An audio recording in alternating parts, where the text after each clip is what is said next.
ulal reng puya damlo na po nei ngai zen lo chu nan na hreom tak anei thut maya ti chuan Sialsuk PHC a mei ni kwa khan admit ania damdoi in omlai hian Dr. Lindai chuan damdoi in kan trina poisa bo chu damlo hi ulal reng puya hi apu taringot maya damlo oxygen manlai potla in ulal reng puya te hi anhot chuak ti ania tongkam na tak takin a hauzuya ronkal le maula kan enkol to lawang cheu ti hialin alo ti ni nan soya purenga hian eng poisa ma alak lo thu asoi ve boka mase doktor hian anhot chuak ta thoni in an soya he khe sa hian dan mi ta tangin he doktor hian ati tur adiuti bak hi at pel ve dewem damlo no chua theina hi doktor ten an nei rengem ti kha kan zona nia tin zau de poni duangin minan soi saklamom eng poni sela Lindai case kha angle pati tang ron en ka du dorani no pakhat na chu doctor ani na amin as a professional doctor ani nang khan en go pen ta I advocate hote na Bar Council of India kanne hian chuteng che join doctor ho hian Indian doctor ho ta Indian Medical Council omni Indian Medical Council join professional conduct etiquette and ethics regulation 2002 ni no 2002 April ni roga chhuah khani a chu I doctor an ni hian hemi professional conduct etiquette and ethics regulation 2002 hi chair chhuah ka hret hiam turang ni Lindai po khan hei a hret hiam ma chair chhuah ani chuan professional doctor ani anga ti suathen khate karan sei don ni no chuan duties and responsibilities of the physician in general atini doctor tambo phurna na hei kan sei na chan chu Lindai ka khe zong ni lo wa kan chung te ko lo mai thea lo so view po ni mai the lo fel view po ni mai thea zani na karan sei chu tum lai ta kai chu doctor te big ho tan le mi puin eng tinge doctor te laka enge kan be se yang eng anga doctor te en tu ngai kan ni a tin doctor te hi eng ang tak enge mi puite laka che tura be se ni ti ta kha an Indian Medical Council ethics base khan anum dan base khan kon se do ni mo to chapter 1 B akhan duties and responsibilities of the physician in general atene so doctor reng chu atene 1.11 akhan a physician shall uphold the dignity and honor of his profession doctor chuan a doctor ni na kha azza omna le antrang kai na kha engti zong point avung hin turani tene tuna khan doctor khan a patient kha a gas oxygen lak lai kha apo thak saka anno chukani chuan dignity and honor of the profession kha awit hot lo pot chu wangin anina taka chuan tuna omdan sangjanga khan Indian Medical Council ne na report Indian Medical Council khan a doctor ni na kha a hi sak thei potani no hetiamen hetiamen khalai te kha apui moni o ke hi at practicing advocate kania Bar Council of India intilo turamin ti kha kalo ti fu chuan ka advocate ni na khan ti sak theni teng che chuan Indian Medical Council hian doctor ho an doctor ni na an practice phal na kha an lak sak theni ti ko soitane a physician shall uphold dignity and honor of his profession ti pota chuan good practice asoi le a ta hian a poimo chu doctor te hi profession dang ain le pathian anga ngai ni Hindu an niamo Buddhist an niamo Christian an niamo doctor te hi le pathian anga ngai ni an madi mi hring puite tidam tu ti lum tu tur ni lawi tidam tu tur ngai ni the principal objective of medical profession ateni doctor anom na chan ber chu to render service to humanity with full respect an mi hring puite na damna peturin ateni chu dam doctor reng khan an patient kha an damna tur zongin an treat nge turani tuna chuan oxygen gur oxygen a hibul alak sa kha damna tur akok lo pot tro adiga chuan medical record ka soilo kan thil pakhat lo kana tunne nei medical record po hi doctor enani chuan I medical record kai lo ti bo pala mo I hele do ni chuan kumthum chung i ma bona ai na ai specialist in ma bona en na cheka kum thum chung alo da thada mai o chu in vakala ka local tol le nam le ati kha dik lo kha ta kha bi puite tan na kes ne in kai phai chelo ma second straight le ne chu chuan poi ngol le dang le chu lại hiền tin mong muốn thiếu bậc hạt mong con thấy lúc được chung được cái thiệt mình mua số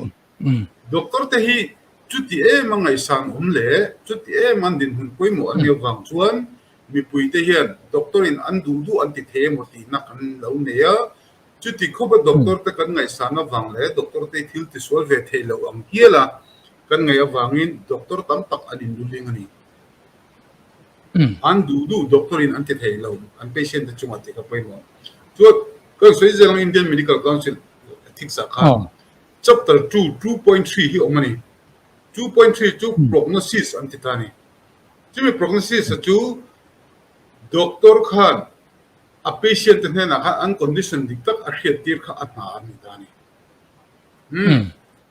chu wangin an patient kha idam to e amotu na khan khanu kha sual polai duta sela setiamem bichia alia athina thok ve a cheng sam khat bo wanga khate ti nge ni a nge inpon na nei nge kha doctor nu mu khalo fulo ve viu nge kham bilai khan thiet lawa ama ero chu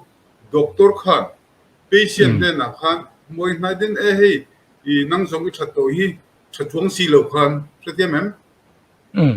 thathuang si lo khan I thatto hi oxygen poi ma mo to le ti ta sela kapi ka ma mo alom ati the don lo ni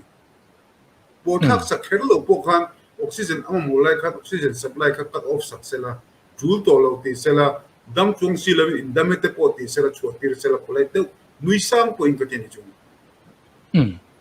chu tu na kan se prognosis kan se chapter 2.3 no hen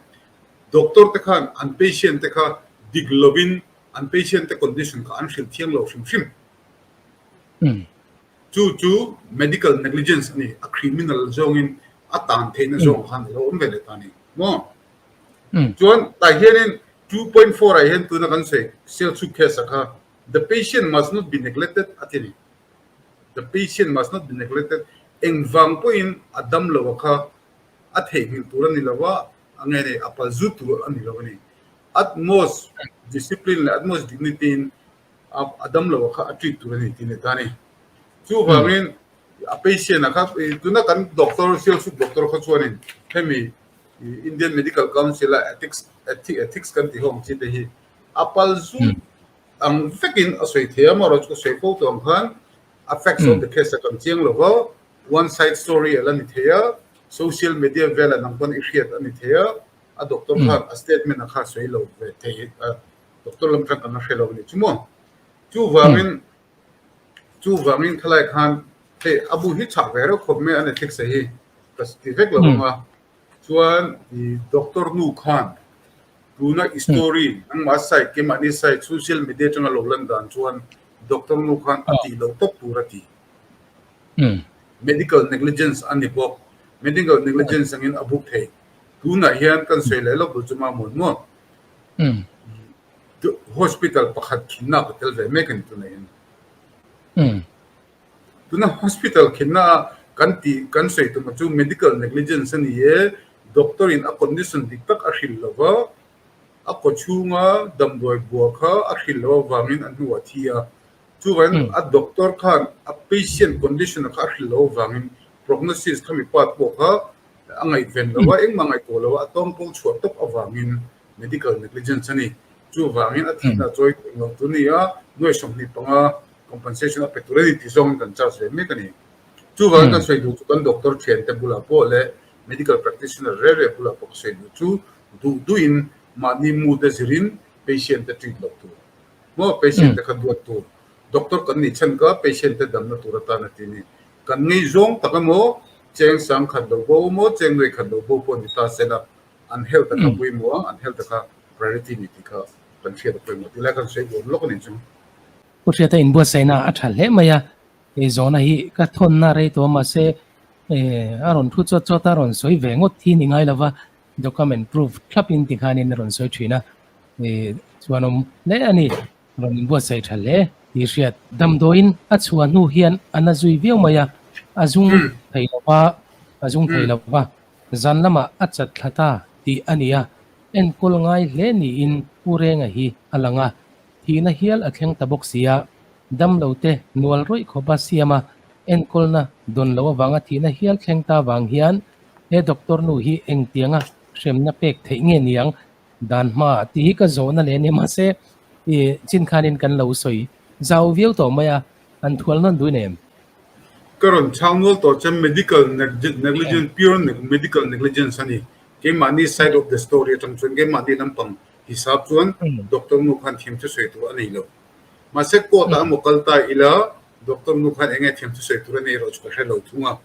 chuan phemi case kan khar ma yen thil pakhat kan soi du chu doctor ani don hian hemi Indian Medical Council appendix number 1 hi declaration ani tani chu declaration chu unsigned khap nu doctor license practicing license pek ani tani chu mi undeclaration chu doctor zongzong tele patient zongzong tele mi puite tan apoi molai kan cher chhuak lo kan mo chu chuan kan kha bo ne o doctor aloni khan atene a declaration number 1 chuan I solemnly pledge myself to concentrate my life to service of humanity tini doctor kanina ngin mixing nun chan zong le he mixing nun ngai poi mo na hi kanun kadam chungin ka boi poi an te phot mi ta chuan kan doctor nu story ang kha chuan an fail phota ta hin chuan point som pakhat point ma chu ko seng chuan number 3 chuan I will maintain the utmost respect for human life from the time of conception mixing hi apui tling pon ni lawa nu in now apai tang hian nu in now apai tang a atarathi athok to thleng hian doctor kani na min mixing nun hi tangai poi mo berang atile tani angai poi mo vaklo inani leta a oxygen nei lai te apai khap sa ba min chuan tahena soile chu kan ngai san I will not permit consideration of religion nationality race party politics or social standing to intervene between my duty and my patient atene a patient ka vai po ni se muslim po ni se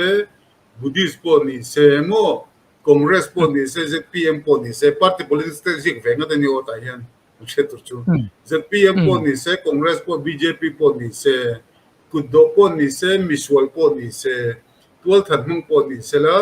ka doctor ma ka duty ka ni chu tiang ang hisab chuan ka patient te kha ka enkol lo ma te tani chu mi je chu tu na po chuan paisa ru a puwa an angei ve lo ngei ve ta khatiang ngei zong an ne wanga doctor in angei zong an ne wanga enkol thadu lo ka thiang lo ani ka patient te chu the health of my patient will be my first consideration ka patient te dam na chu ka thupui ma se berani tita je klatani chuan the medical atop na 11 again I shall abide by the code of medical ethics to na ka soigo kamo Indian Medical Council Professional Conduct Etiquette and Ethics Regulation 2002 hi ka zom shimang tin tani chu wangin tu na doctor Sialsuk Dr khesa kha chuan heng zong hi angai poi mo boktat lo alo la chiar ve lo nge nia nge ni en chiang lo in sign ve top nge nia like to ignorance ka kalo khelo lo le mi ethics ka letin atlan te ring lo wa so practicing doctor in to van chu vain like te kha doctor tele medical professional thok tele patient tele bina kan khirtan koran share chok ve ni chu le vain doctor te dam dene thok ta ho hian midang in thilan thelo an mol me an rim che me an mol si an ping project thek chok ani ti awangin du in kan lo support e lo ni kan lo support lo chuan kan che thei zok ni ti ka kan thira poi chu zanina kan in kom na bo ka tanga doctor lampang medical professional tang tele ni na tanga kan thira to poi mo kan sei lam du ni chu lom o me beng war thlak le mai e khatiang thlap document nen lama soifiana hi wang khobin ka ria tun hi ka riat om chun อันนี้ทำไมผู้ชายเป็นเชียร์เจ้าเล่ไหมจวนนี้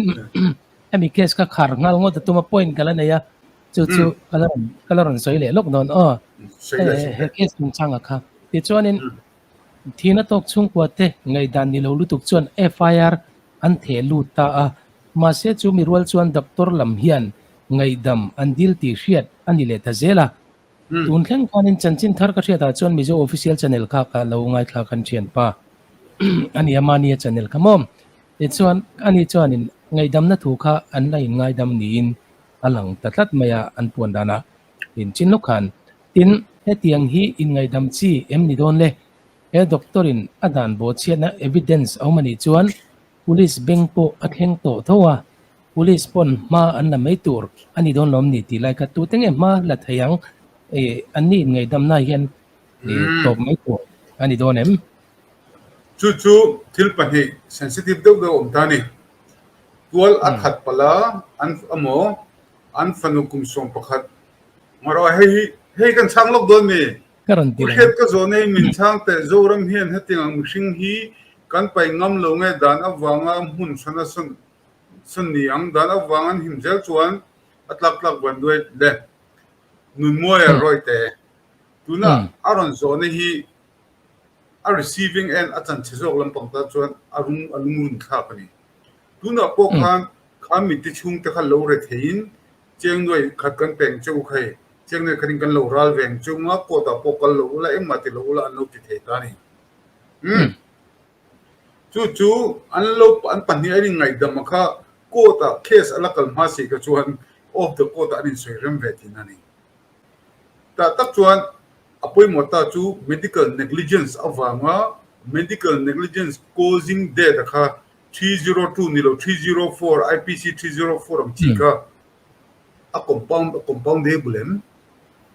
thil kan lo ti sola min ngai dam ro khai tin a compound them ti te khanai to ngai ta ni in kan khel la tur chu khateng ang kha civil case ang GMO criminal case polo ni sela cognizable offense and take criminal akan cái offense crime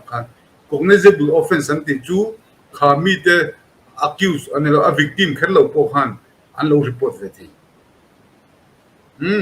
tuna mi pakhatin me channel pang apong so lai mu khan ngoro police ko ang ti po ngai lo khapa kham man chota vok po pa mo ata thel atla che thelo tu ro siama police ne petura ngai kan ta ni chu wangin tuna hian apoi mo lai tabera chu khami te inkar kha mo police case akal manem kal man lovem ti te khapoi mo ta tin cognizable offense ani yam compoundable ani yam ti te khapoi mo ta compoundable kan ti chu mi athil ti sol a hria apoma poi atia atile to don lo ti bon sign ta ni chimi bon sign chu compounding an ti ve ta ni ko ta heta to khen kal lo khan angamuni live la khanin ngai dam ve thin ta ni chu ta ka chu kan pathian thuwa pathian in misol te ngai dam kan ti lai takhin ta ni mo pathian in misol te ngai dam kan ti po hen kan thiet tu ra chu misol angai dam tu ra khan aswal ahrianga aswal poi atianga atile to lawang ti kha commitment anei lo chen pathian in sol le tu me ka chu ngai dam big chong lo ni lai ta kha case har khop mai se thiam hara amaro chu nun moi roi te na ron sem che khan thu nei tu ten and tin action and la he ta khanu kha ko ta kan kal pui lo ani point Indian Medical Council report chiniem state unit almost state da kan report photanga khanu khan adam chungin doctor ka practice the to lo mi thini adam lo te khan lo ngai dam poni se tu emoni khan facts of the case ka khre chon kan report the tho ni ti kha kan sei lang ram ni chu wan an ngai dam wang khan khanu khan inticham takin mo free takin ya chan sam lo huna ki da sialsira min sonanga amo khoi khote de zola PCC ya min sonanga ka du ka sob le thong ati rilu te puni pe chonin a fudon lawa chu wangin a doctor ni na kha li sakhial kha a thamei the tu na seng che ani pe chon pin an sei dan khan kha restaurant kha khata cheng sang khat bo puitin em chan chu restaurant kha ama bing chen ni lam kan ni ran ni o an tian ni chu tian te bi chung khar no po kha offense ni ya mo thil swala ni ya सरकार तो खान इनकम दांग नहीं थे लोगा private trade in मंग थे लोगा खान जोंग खें Khan me uncle जुआनिन kan doktor nu kha na sabak don lo ti chuan ka tilai ka zona bi ka khanin lela ma chuan chungten lo in ngai dam ta chungten in ngai dam chuanin ngai damin nakal to mai don nge kha kha isoyang khanin medical lampang ho tu te beng athleng don nge kha tiang kha eng tiangin nge shem theina lai kha a chungte lo in ngai dam ringo ta kha pom ani don em dan ma tilai tak kha chu medical negligence offense ma a medical negligence wa nga ati turang takati lawa film khulo wa nga khapa kha thini chuan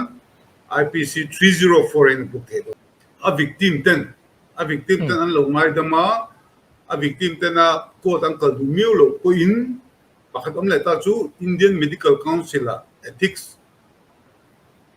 kalin a doctor ni tlak lo hial khoba che da wangin ngot ban turin report theni ta ni chumi ani report an kan report na chon tupon kan report ve thei thung ta ni chu chu kan report anga kan incident na kan zia khlap nga kan report anga citizen hangin Mizoram a hen chapter om ve nge nga ta chon report anga chuta Mizoram meeting ngai da ama kha so positive sem pe to ni ai in soi thiam la thiam lo zir te pokan ngai to ni nga chu wangin ke chon kan ai danin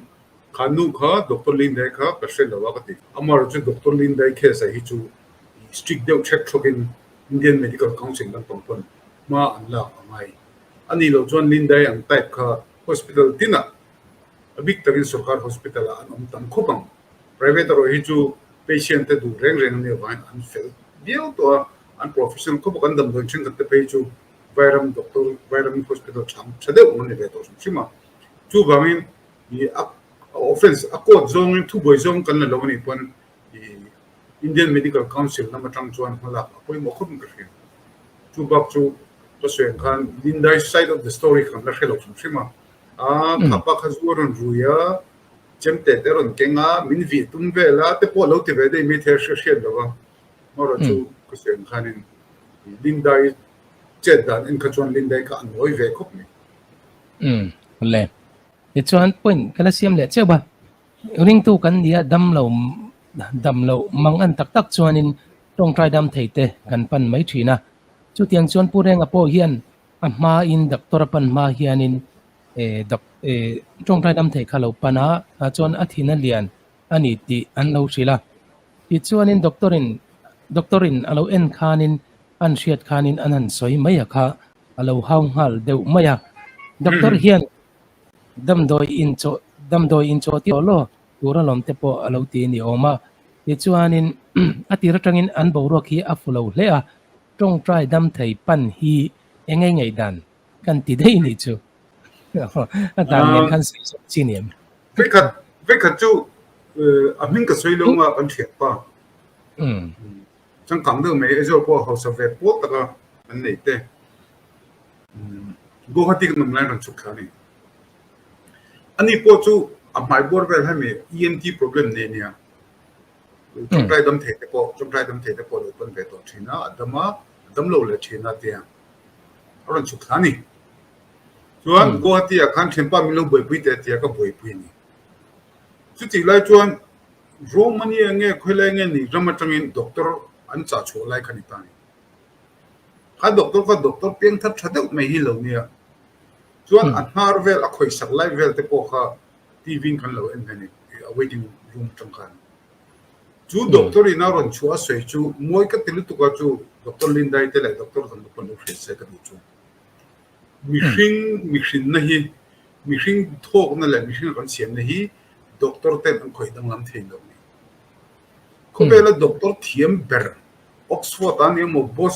Boston na mo khoya po kolila mihring na hi an to sei the lo ba amara chu enga mo chenero chu mihring dam lo na kha an manipulate ve siam ve theini dam na tak hi doctor ko ta lo sing te ko soi cancer ani mo i ru tlia kan ni mo khang zong kha a vo khom ve an thiamang tok a vo khoma an thiamang tok ka dam doi cho te kha chu an ti tur ani khami ti tu khan pathian in a ruat ani amaro che ti dam tu dik ta ka chu pathian ani awangin doctor te khan pathian in a lo ti dam mo tung try ko tlangin mo ek formula mo medication mo surgery mo tel lo an lo ti dam an husit zonga an ti kha chu amol khak lo Christian lo pon an ti tu karing lo chu wangin kha tianga ti kha atlang pui thuin I hemi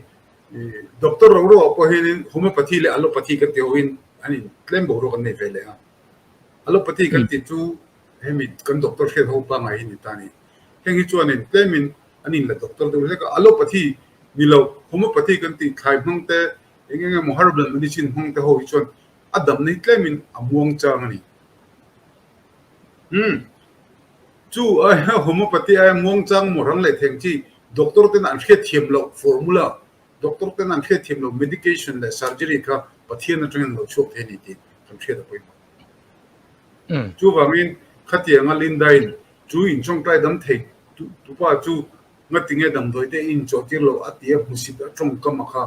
ava unethical top a doctor ti lo top pure ni ti ka sei chu wangin tu na point ka khe tur chu dam na shim shim hi doctor ko da tak tak lo doctor hi atidam tu ni lawa atidam tu chu pathian doctor te chu man ruan ni pathian in doctor te mangin min ti dam thei me chou so ni a authority tak tak controller khan ni lo life controller kha doctor ni lo pathian ni ti kan che da koi chu wa kan doctor te na mo big ten Christian doctor te pe chon pathian thiu ti theina an ma ni nge po dam lo then ni ngo ko le doctor chien ber po athidon shim shim chu wamin khamin ye wang khanin I kan miso Christian doctor te pe chuan min sa khon thil zonga pathian thu zonga damna an lo zonga an lo boi pe kha musi thiang ngai lo khar ngo po kha ke chu adam lo te chung khani lo chuan lin dai ka kaliak shap bu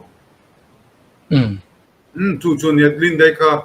lela ma chuan khite kan se henin ama pon na kin ala shme the kan thu sei hi ka sei bu chu angai to chem lo lu ala no pang che ve ni kringa angai to chem lo lu tu ka film khule so an mo abik trin doctor te pe chu advocate te engineer te politician te amani lo mi na le pathian ang kan nei ni wangin polai deu don nom devin anti turani ti kha ka sei ole ti chuanin pilai sialsuk boina chungchanga top berna tan cheng sang khat le mi hring nun na em khai khin chuan nun na pakhat po siam theilo kan nia te khin chi po nin alang lova doctor no hian cheng sang khat ruwa apu thlunghal ngot maya ani hian fin fiana anei thabik lo ni in alanga kantina chuan akal ngeya zote in sazu aum lu ta kavan hot chuak ani atia antia ti chuan lailama dam lo dang le duty hriata a hausep antiboka pin fiana omlova hetia doctorin ma la vut mai hi dan bo chiat na a omem heti lai boro ka hian ti kha kan point ni se ti chuanin atlip na te po min choi sak hala tu na khan I chong kamiron man nun na kha cheng sang khat man ang vela iron chu kha a doctor nu khanin cheng sang khat le pakhat mo cheng sa ko sum ko ko man ni ti zong en chut big karing lawa I makdo main a story kha chu kala lu thuk lawa tun za na I soya cham khan le mania a detail impact kan kalo che cham khan khai da na chon doctor nu kha amu to off chok shim shimani a puiting lo hani chu wangin khata khanin enge ivati poisabo hi enge id name chiten khating tin ti sela amor chu doctor ani nangin a patient na kha chu adam na kha kher to tur ni kateni a ring la zong tak lo ni ga the chalibin zot ve mi sela tin helai ni zathak te em chu doctor ni si khan kantin poisabo ko ngating evati viau ti kha zo ma ta ni a poisabo ni on farana a parsa poisa ruk sak ni on farana ati chia ma kha doctor khan ati full chu gain kherne ne du tela doctor kha suspend shim ngai me thi chu gain doctor khan he dam lo pa nahi cheng sang khat man vele ne chu ti big chon karing lawa amara chu sequence of events en khan khalai vela khan doctor kha amu kha acha chwa in bel choni go nichina ka soizo kan doctor kha fingwar da ni sela khapa kha ti chat pe lo ni sela moi nai tak lom takin a choti the karing aku misalnya kerja celo dokter hi alan no pang chebe de bukan yang ngamor cu kana pang che e maka thimrim pal lawani dia ngai dam na tu chan chu mun kerja chuang lo ko de ka swe ke mahar cheng sang khat man ne nun nei chu ti big choring chuang lo ma ole di abuana hi akngit thina hialan to ka bawhchhiata kan du thu samin min changin ka hria huai senatin dan an lo hria ta chuanin danang takin na takin atangam thina dan mi tatangin kan han thir thawania thir tu te in beng var pha ngai kan be seya tin like te share te khamilo ti sak ve don dia